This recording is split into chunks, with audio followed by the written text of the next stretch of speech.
अस्सलाम वालेकुम दोस्तों, नई वीडियो के साथ आपकी खिदमत में हाजिर हैं। आफ्टर और बिफ़ोर मैं आपको बाद में क्या दिखाऊं, आफ्टर और बिफ़ोर आपको ख़ुद यहाँ पे नज़र आ रहे हैं। ये आप देख सकते हो, ये वाला पीस मैंने कंपाउंड किया, वो वाला पीस मैंने कंपाउंड नहीं किया। तो मैंने आइडिया आया कि यार इसकी कंपाउंड मैं आपको बता दूँ।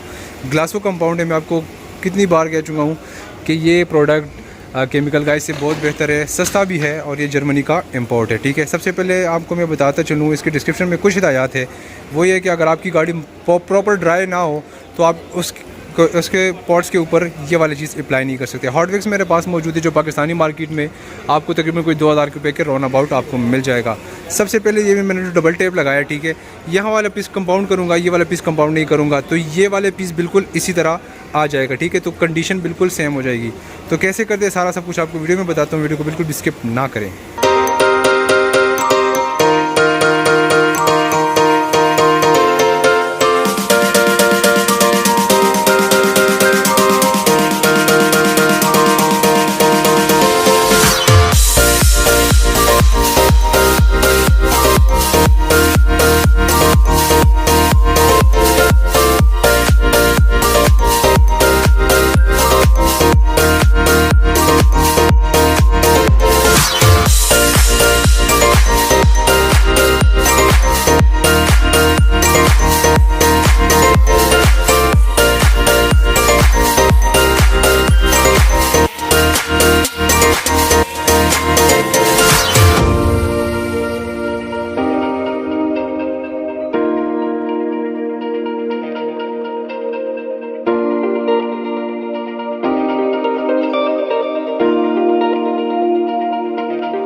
सो गाइज़, ये वाला पीस कंपाउंड हो चुका है। ठीक है, जिस तरह मैंने इसको मेंटेन किया था, अपनी जगह पे लेकर आया हुआ था, ये भी उसी तरह हो चुका है। ठीक है, अब यहाँ पे जो है, यहाँ ये वाला पीस जो है, ये हमने अभी तक कंपाउंड नहीं किया।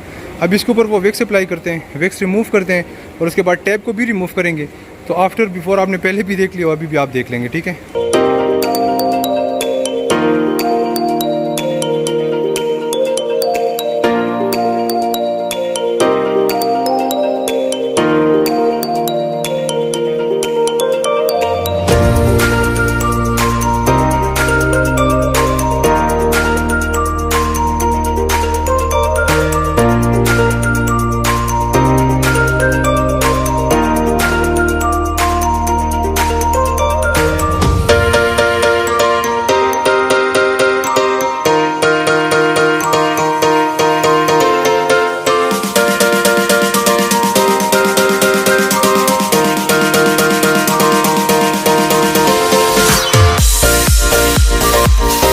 तो गाइस, ये आपको वाज़िली नज़र आ रहा होगा कि ये इस तरह जो एल बना हुआ है, ये कंपाउंड हो चुका है। वो वाला पीस आपको वीडियो में भी साफ नज़र आ कि ये वाला पीस कंपाउंड नहीं हुआ। अभी जो मैंने पीस कंपाउंड किया, उसका वैक्स हर एक चीज़ हमने रिमूव कर लिया। अभी टेप को भी रिमूव करते हैं और आपको इसमें जो वाज़े फ़र्क है वो आपको बता देते हैं। सो गाइस, इसमें आप देख सकते हैं कितना वाज़े इसलिए में फ़र्क आ चुका है। वो वाला सीट कंपाउंड नहीं हुआ, ये वाला साइड कंपाउंड हो चुका है। ठीक है, तो ये आप देख सकते हैं। तो उम्मीद करता हूँ आपको वीडियो पसंद आई होगी। वीडियो पसंद करने पर वीडियो को लाइक, चैनल को सब्सक्राइब कर दें। मिलते हैं नेक्स्ट वीडियो में। बहुत सारा ख्याल रखिएगा।